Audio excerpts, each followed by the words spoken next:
Welcome to MG9 news. Kurnool జిల్లా గోనెగండ్ల మండలం media సమావేశం నిర్వహించిన మాజీ సర్పంచ్ వైసీపీ నాయకులు టి నాగేష్ నాయుడు, రవికుమార్ నాయుడు మాట్లాడుతూ నిన్నటి రోజున ఎమ్మిగనూరులో జరిగిన సిద్ధం సభకు గోనెగండ్ల మండలంలోని వివిధ గ్రామాల నుండి పెద్ద సంఖ్యలో తరలి వచ్చారని, ముఖ్యమంత్రి వైఎస్ జగన్మోహన్ రెడ్డికి పెంచికరపాడు దగ్గర నుండి అడుగడుగున ప్రజలు నీరాజనాలు పలికి బ్రహ్మరథం పట్టారన్నారు. మండలంలోని భారీగా సిద్ధం సభను సక్సెస్ చేయడంతో హర్షం వ్యక్తం చేశారు. అలాగే ప్రతిపక్ష నాయకులు రాష్ట్రంలో ఎక్కడ అభివృద్ధి జరగలేదని అపోహలు మాట్లాడుతున్నారని, రాష్ట్రంలోని అభివృద్ధి ఎక్కడ జరగలేదో చూపించాలని, ప్రతి గ్రామంలో సీసీ రోడ్లు, పాఠశాలలు, పునరుద్ధరణ, విద్య, వైద్యం, అనేక సంక్షేమ పథకాలు అందిస్తున్నారని, ఇచ్చిన ప్రతి మాటను నెరవేర్చిన నాయకుడు జగన్మోహన్ రెడ్డి అని అన్నారు. సిద్ధం సభలో బుట్ట రేణుకమ్మ త్రాగు, సాగునీరు, చేనేతలకు టెక్స్టైల్ పార్క్ సమస్యలపై మాట్లాడుతూ జగనన్న దృష్టికి తీసుకెళ్లారని, ముఖ్యమంత్రి సానుకూలంగా స్పందించారన్నారు. వచ్చేది మన ప్రభుత్వమే, జగనన్న ముఖ్యమంత్రి కావడం ఖాయమని, ఈ ఎన్నికల్లో జిల్లా ఎంపీ అభ్యర్థిగా బివై రామయ్యను, ఎమ్మిగనూరు ఎమ్మెల్యే అభ్యర్థి బుట్ట రేణుకమ్మను అఖండ మెజార్టీతో గెలిపించి జగనన్నకు కానుక అందించాలని మీడియా సమావేశంలో ప్రజలకు, కార్యకర్తలకు పిలుపునిచ్చారు. ఈ కార్యక్రమంలో మాజీ ఉప సర్పంచ్ రవికుమార్ నాయుడు, మురళీ నాయుడు, హుస్సేన్ పటేల్, పేట అల్లాబకాస్, రామయ్య, నగిరి దావూద్, ఎంపీటీసీ తాయప్ప, చాంద్, హెచ్ కైరవాడి శ్రీను, కల్లు బండి శ్రీను, గిర్ని ఓబులేష్, రంగన్న. MG9 న్యూస్ తో గోనెగండ్ల రిపోర్టర్ శేఖర్. నిన్నటి రోజున మా ప్రియతమ నాయకుడు వైఎస్ జగన్మోహన్ రెడ్డి గారు ఎమ్మిగనూరు సిద్ధం సభకు వచ్చిన సందర్భంగా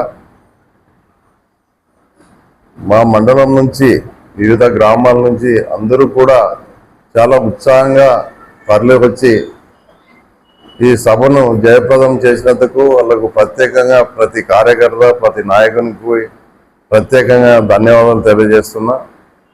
మరి అలాగే బుట్ట రేణుక మేడం గారు కూడా మీటింగ్లో చాలా చక్కగా మాట్లాడారు.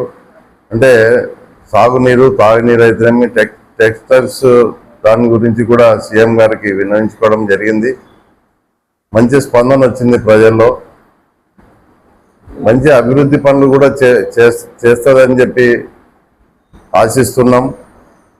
ముందు ముందు కూడా ఇంకా ఎమ్మిగనూరు అభివృద్ధికి పాటుపడతాడు మన ముఖ్యమంత్రి గారు. ఎందుకంటే వచ్చేది మరి మా ప్రభుత్వమే. ఊకే వాళ్ళు ఏవో చెప్తుంటారు కానీ అవన్నీ కాదు. ప్రజల్లో ఎట్లా ఉంది ఏమి అనేది చూడాలి. మంచి ప్రజల్లో మంచి చైతన్యం ఉంది. ప్రజల్లో అందరూ కూడా ఉత్సాహంగా పాల్గొంటున్నారు. వచ్చేది మా ప్రభుత్వమే.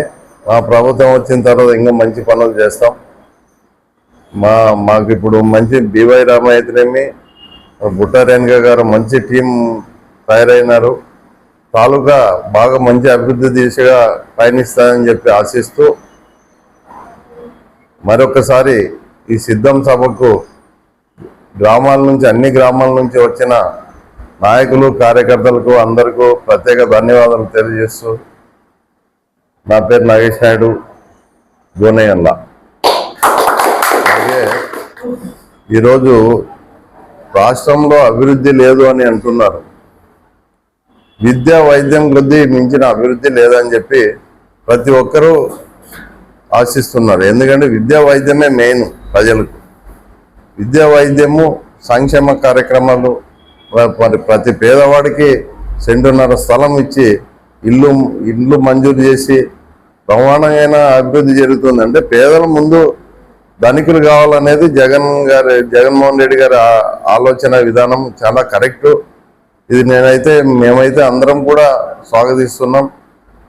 అసలు మొన్న సిద్ధం మీటింగ్కి, ఎమ్మిగనూరు మీటింగ్లో మరి మా మండలం నుంచి చాలా విపరీతమైన జనాలతో బయలుదేరడము, మరి బస్ యాత్ర బ్రహ్మాండంగా సక్సెస్ కావడము.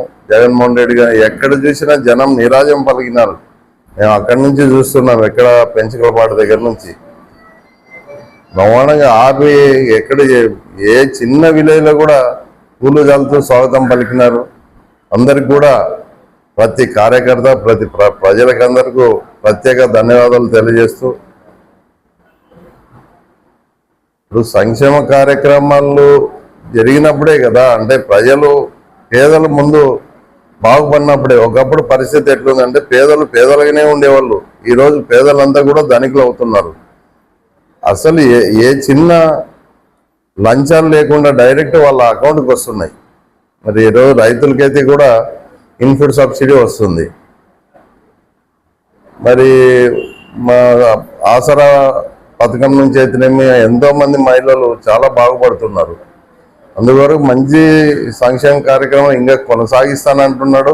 మరి ఇప్పుడు ఆయన మేనిఫెస్టో అంటే నేను చెప్పేది ఏమంటే మేనిఫెస్టోలో చెప్పిన హామీలంతా నెరవేర్చిన ఘనత ఒక జగన్మోహన్ రెడ్డి గారికి. ఎందుకంటే మనము తెలుగుదేశం ప్రభుత్వంలో కూడా చూసాం, ఆ రోజుల్లో 600 వాగ్దానాలు ఇచ్చి 60 కూడా నెరవేర్చలేకపోయిన సందర్భం మనం చూస్తాం. ఈరోజు చెప్తున్నారు బాబు వస్తే జాబ్ వస్తుందని. మరి అదే నినాదమే. మరి ఆ రోజు ఎంతమందికి జాబ్ ఇచ్చారు? ఒకటి నేను చెప్పేది ప్రతిదీ ప్రజలకు మంచి జరగాలనేదే ఆయన ఉద్దేశం. అటువంటిప్పుడు ప్రజలంతా సహకరించాలి. ఖచ్చితంగా బ్రహ్మాండమైన ఇంకా పాలన చాలా బాగుంటుంది. రేపు బివై రామయ్య గారు మంచి మేయర్తో గెలుస్తున్నాడు, పుట్టరేణక గారు కూడా గెలుస్తున్నారు. ఆల్రెడీ గెలుపు ఫిక్స్ అయిపోయింది. మాకైతే ఏమి ఇబ్బంది లేదు. ఖచ్చితంగా మేము ప్రభుత్వం ఏర్పాటు చేసుకున్న తర్వాత ఇంకా మంచి అభివృద్ధి పనులు చేస్తాడని చెప్పి ఆశిస్తూ ఈ అవకాశం ఇచ్చిన అందరికీ